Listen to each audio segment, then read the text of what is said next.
Namuelta si star of the new gen Jillian Ward kaugnay sa mga kumakalat na kwentong may benefactor siya. Giit ng Kapuso actress, bunga ng pagsisikap ang lahat ng meron siya. Yan ang latest ni Athena Imperial. Thank you for your time. Ipinagtanggol ni Sparkle actress Jillian Ward ang sarili sa mga intrigang 4 na taon nang ikinakabit sa kanya. Sa mga online post, kumakalat na benefactor daw ni Jillian si dating Ilocos Sur Governor Chavit Singson. Nagsusustento raw ito sa lifestyle ng aktres.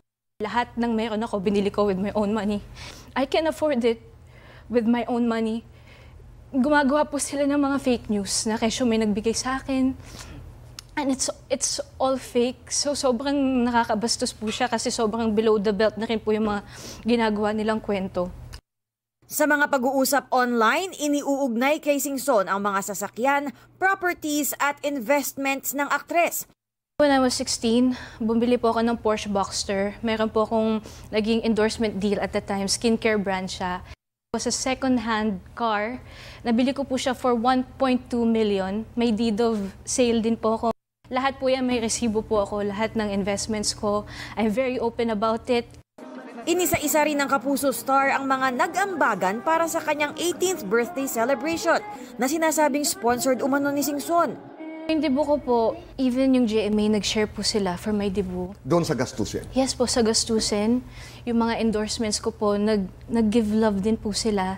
Para yung costings of my debut is hindi sobrang mahal. Yung gown ko po was a gift from Mac Tumang. Even my cakes were gifts from Tita Pinky Fernando. Hamon ni Jillian, ilabas ang sinasabing CCTV videong magpapatunay na nagkasama sila ng dating gobernador.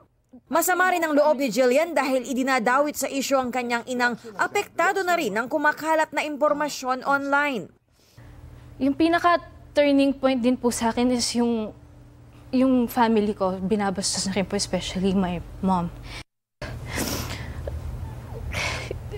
Sobrang sakit talaga dito, boy. Kasi my parents didn't raise me that way. And lahat na meron ako pinagpaguran ko, and my mom would never do that to me.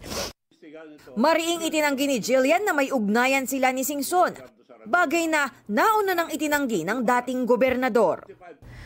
Tito Boy, ito na po yung first and last time na I'll speak about this. Pero never ko po siya nakilala, never ko po siya na-meet, never ko siya nakausap, never po kami nagkita. Pinag-uusapan na raw ang pagsasampa ng kasong cyber libel laban sa mga nagkakalat ng maling impormasyon tungkol sa kanya. Athena Imperial, nagbabalita para sa GMA Integrated News.